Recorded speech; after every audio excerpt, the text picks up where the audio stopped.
Hello. So I'm just in the middle of like finishing up cutting out majority of this dress.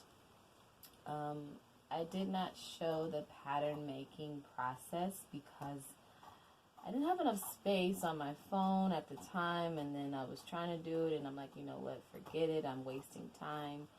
So I will make a video at some point in time on pattern making, just not right now. But I just wanted to show something of me like actually cutting out the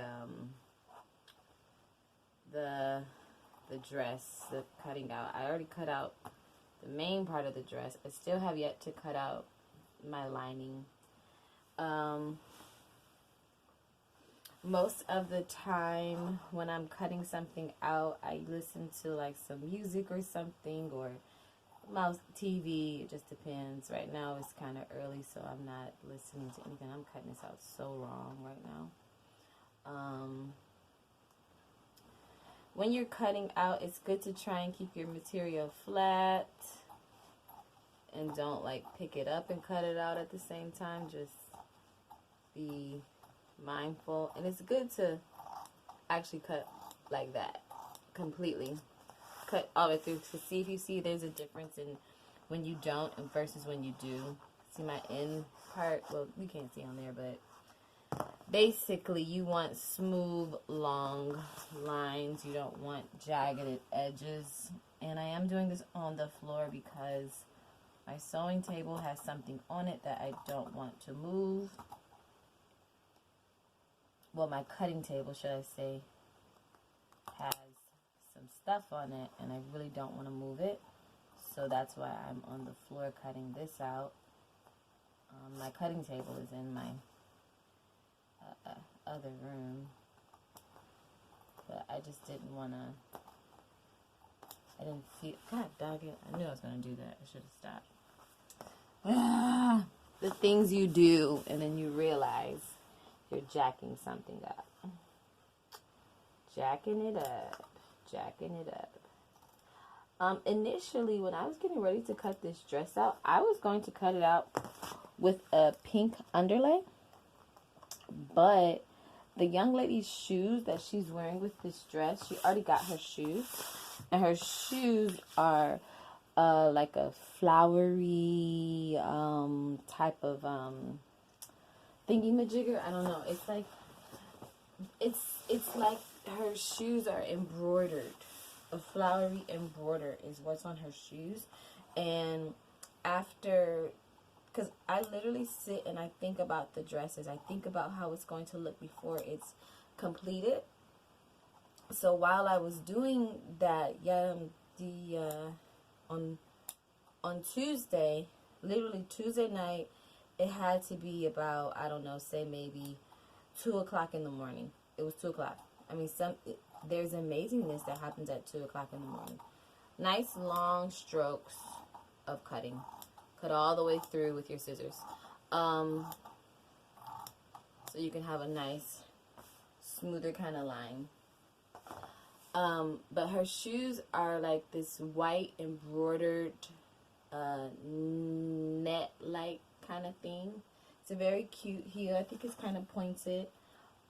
Actually, I can show you a picture if I have my other phone. Oh, I don't. Shoot, it's on the phone that I'm on. Okay, whatever. But she has that, and I wanted to take into consideration the style that she was kind of like going for, and not her shoe to kind of flow into what she was going with. And I had some white fabric here at the house already, so I said, let me see how it's going to look. And when I saw it, I said, I have to. Oh, so let me show you. So the variation between this is with a white background versus me going with this like pinkish background. Granted, the pink one is cute too. I'm just considering the young lady's shoes. So hopefully you can see the difference in how that would look. You see the comparison. One kind of, even though this is pink, it might appear a little beigey. I don't know. It's like a peachish pink, I don't know. But the white really pops more, where this seems kind of a little bit more on a duller side. And since her shoes are already white, she's a young girl. We want to make it youthful. We don't want her to look too, you know, she wants her to look her age. So I'm pretty sure this is going to flow a lot more with what she's got with her shoes, as well as when it comes to, I haven't cut out the skirt part yet, which is my next phase. But her skirt bottom piece on the outer edge is going to be out of this, like, it's not mauve. It might appear as if it's mauve, and it's really not beige either. But I guess it's a pinkish hue. It has a pinkish hue. It matches the rose gold sequence. So this is going to be on the bottom portion of her dress. It's going to be the flared portion or whatever. So I'm pretty much at the halfway mark. Once you cut a garment out, you're at the halfway stage. I'm taking this fabric back to the store though, because I have no purpose for it. I have no reason for it. I thought about keeping it for myself, but then I said, do I need to keep it? And the answer is no. So when it comes to the other parts of the dress, I have to get ready to do those pieces. Well, not get ready to do it. I just have to cut out the bottom part. And I've been thinking about it for so many nights with the bottom piece. I literally woke up this morning and I said to myself, what is this going to look like? So I wasn't sure. So I took the time. I prayed, spent some time with the Lord. Read a couple scriptures. Couldn't find anything to read, honestly, at first. But then, at some point, I said, oh, let me take a look at, I don't know what I read, actually. I think I read in Matthews about how the Pharisees they didn't want Jesus to, they wanted to hide his body or cover it up so that the people couldn't say anything. And then the angel came and moved the rock from in front of his tomb. It was pretty cool. I mean, could you imagine being there when the angel appears and moves a rock from in front of you? That's pretty cool. It's amazing. Very good. I think that's in Matthews. I think I was reading that in Matthews. It's like the last chapter or something. But it was good. It was good to read. It was a good read. Very inspirational to read that portion, and how Mary Magdalene and everybody was there trying to see, and the angel told them, don't be scared, and they ran and went ahead, because Jesus had already left anyways, and he was going to Galilee. So I just want to say I read it, I understood to an extent about it, but I'm going to show you, this is the sleeve that I just did cut out. The next phase of this is the back of the dress. I am going to actually use the nicer side material, the right side of the material. It's a nice shiny fabric. This is a stretch material that I got from Joann's. Let me see, I think I have my receipt here. Okay, this material here is pine, silky solid white stretch polyester. That's what this is, if you happen to want to get some. I have to find the receipt with the name of the sequence material. I don't have it. I know you can find it in the embellished area, and I think it's made by Casa anyways, because Casa has like 90% of what is the embellished materials at Joann's anyways, for the most part. So this is, the only thing about this material is that when it gets hooked onto something and it starts snagging itself, I don't like that. But this is the back of her dress.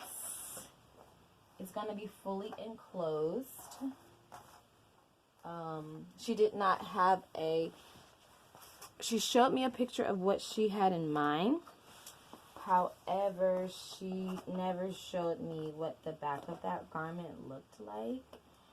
And for that reason, I decided that it would be this for the back, because she didn't give me anything to go on. So I had to go on what visually would look good for her. Yep, so there's this. This is the back. It doesn't, when you're in the middle of making, it doesn't look like much, but you know, this is it. It's on its way to being, it'll be sewn. The way I'm going to do this dress is I'm going to sew this. However, I won't be, I feel like I'm missing something. I don't know what yet. I'm going to sew this. I'm gonna attach it at the shoulder seam. I'm attached to the shoulder seam. You can't see, I'm out of the view of the camera, but up here, hope I'm in this shot. I don't know. Okay, up here is it's like 1 inch below the base of the neck. It's a very close neckline. It's a very tight neckline. So this is going to be attached at the shoulder. I'm gonna attach this entire piece. I'm going to stitch this. I'm basically going to connect these all the way around like this. I'm going to attach it. Once I attach the underlining to this, I'm going to do the same thing to the front piece, which I have over here as well. And I'm going to attach the dress, the front and the back at the shoulder seams only, along with adding the sleeve to it. And the reason I'm making it this way is because I have not fitted her yet. So at this point, the best way to make this work is stitching the underlining to the sequin, stitching all of this, stitching it all the way around, connecting it, and then doing the same thing to the front. Then attaching the front and the back only at the shoulder seams, and then attaching the sleeve into where it needs to go here. And once I'm done with that, I will go and fit this young lady. Not today, I'm fitting her in 2 days. So always give yourself leeway room. You don't ever want to be tight crunched with your garments. Although a lot of seamstresses are. We are up at the midnight hour burning that midnight oil, okay? It'll be like 4 a.m. and we're still sewing and we're running off of fumes at that point. But I need to be careful of folding that on top of each other because it keeps getting stuck. But what I want, you just have to make sure you allow time. Always allow time in between when you actually have to fit your customers, because you don't want to be running crunched together. It's a terrible feeling. Yes, I have done it in the past, but I've gotten a whole lot better over, doing these for like 10 years now. I try very hard not to do that to myself anymore. Okay, so that's it for now. I'm going to get ready to cut out my next piece, which is the underlining. I mean, not the underlining, this is the skirt, because as you remember the picture that I showed you all the other day that I, randomly drew really, really fast. It's very out of proportion, okay? Don't tell me. I know she's not right. But the basically all the top is cut out, the front and the back. I have to do the cuff, which is going to be made out of this fringy material. And now I'm getting ready to work on cutting out the lower portion, which is just to cut out the skirt area here. And I've been thinking still, like when I first thought about doing it, it was the picture I think that she probably has is just one piece cut out. It's basically a skater skirt at the bottom of the dress. You could call it the flute of the dress. It's not really mermaid. Not in my eyes. I don't think it's very mermaid. I mean, it could have seemed mermaidish, but to me, I don't consider it mermaid. I mean, it's fringe. I guess we could say it's mermaid style. It is, I guess, yeah.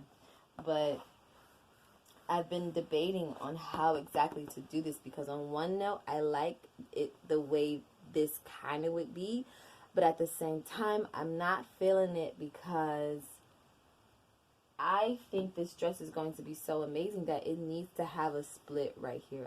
I feel that having a split right in here would be amazing. It's early in the morning, so my voice is fluctuating and it sounds weird, but forgive me. I think that this would be really nice if I add a split. She didn't say she wanted a split. The picture that she showed me doesn't necessarily show that it's a split in it either. And I just feel like it would do something more than to just have this around the front of a dress, and the dress looks amazing. And I feel that I have to put a split in it for it to be super duper amazing, in my opinion. Oh, and she does have a V-neck line. I think she might want this to be a little bit lower, but she's a young lady, and we always want to help in the modestiness of an area. The only thing that I would do instead of doing a full V-neck, instead of doing a full V-neck, I cut out the upper part, but I didn't finalize this. I still have room to play with it, to take this and like maybe bring it down and maybe create like a U shape here that might, add the pizzazz that she might want, but I don't.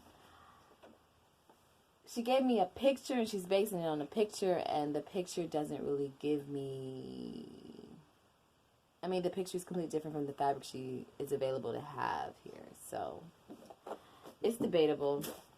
I'm going to probably be done with this video now because there is nothing else left. I just have to make sure that I cut the flared mermaid portion of the dress out where all the fringe is facing the same direction, because I don't want to accidentally cut the back